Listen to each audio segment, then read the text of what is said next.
Hello guys, welcome back to my YouTube channel. আশা করছি তোমরা সবাই খুব ভালো আছো, আমিও খুব ভালো আছি।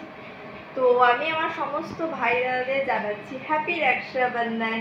তো আমিও আমার দুষ্টুকে, আমার গোপুসোনাকে রাখি পরিয়েছি। এখন যাচ্ছি আমি আমার একটা দাদাকে রাখি পরাতে।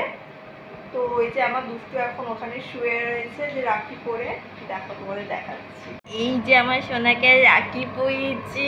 আমার সোনাকে কেমন লাগছে একটু তোমরা বলো তো। রাখিটা আমার সোনাকে পরিয়েছি, একটু বাদেই আবার খুলে দেবো, বেশি অসুবিধা হয় না আমার সোনা, এর জন্য খুলে দেবো পরে। আমার সোনাকে কেমন লাগছে প্লিজ প্লিজ তোমরা একটু কমেন্ট করে বলো, আর আমাকে কেমন লাগছে তোমরা প্লিজ প্লিজ একটু কমেন্ট করো। আমি একদমই বেশি মেকআপ করিনি, একদম হালকা পাতলা মেকআপ করেছি। এদিকে একটা পাতলা শার্ট পরেছি আর এদিকে জিন্স প্যান্ট পরেছি। আজকে বেশি একদম সাজিনি, প্রচণ্ড গরম লাগছে, তাই জন্য চুলটা এবার গুটিয়ে নিয়েছি আর একদম পাতলা, মানে হালকা পাতলা করে মেকআপ করেছি একদম, মানে ওই face powder, lipstick, mascara, just normal touch up করেছি, এর থেকে বেশি কিছুই করিনি। চলো তাহলে আমি ওখানে গিয়ে তারপর ভিডিওটা আবার কন্টিনিউ করছি। চলো টাটা। তারপর হচ্ছে আমি এই যে চলে এসেছিলাম বান্ধবী বাড়িতে। এসেই আমি পুচকুকে আগে রাখি পরিয়ে নিয়েছি। দেখো কত আনন্দ করছে, আর কি সুন্দর হাতটা দেখো তুলে রয়েছে। ও আবার আমার মুখটা দেখছে, তারপরে ওকে আমি আদর করা শুরু করে দিয়েছি। ও এত কিউট, কি বলবো, ভীষণ কিউট, আমার ওকে খুব ভালো লাগে। আর দেখো কেমন করে আমাকে দেখছে, আবার হাসিও দিচ্ছে, মানে দেখ না মনে দুধ পোকা হয়েছে, একদম আমার সোনা বাচ্চা একদম। ঠিক আছে মাম্মা,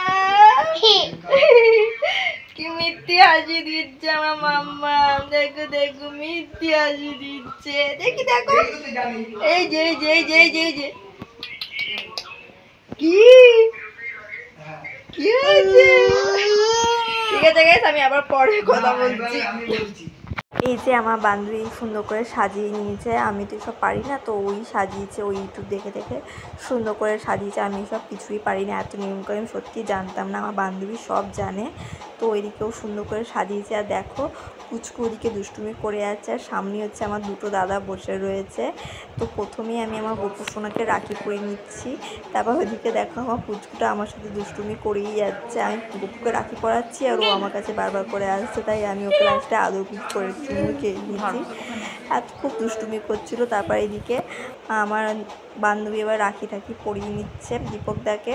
ওদিকে দীপকদাকে রাখি পরানো হয়ে যাবে, আমি আমার দাদাকে রাখি পরাবো, আমার বান্ধবী বরকে।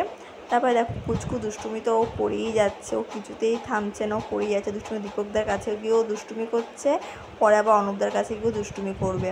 এই যে আমি রাখি সব কিছু পড়ানো হয়ে যাওয়ার পরে ওদিকে আমি আর পরে না ব্লগটা আমি কন্টিনিউ করিনি, কারণ আমার বোনজির সাথে একটা বড় দুর্ঘটনা হয়ে গেছে। কারণ হসপিটালে যে আছে ভ্যাকসিনের জন্য, একটা স্টাফের জন্য হাতে দরজায় ছিপকানি খেয়ে মানে আটকে গিয়েও হাতের এই অবস্থা গেছে, এই জন্য আর ব্লগটা আমি কন্টিনিউ করতে পারিনি।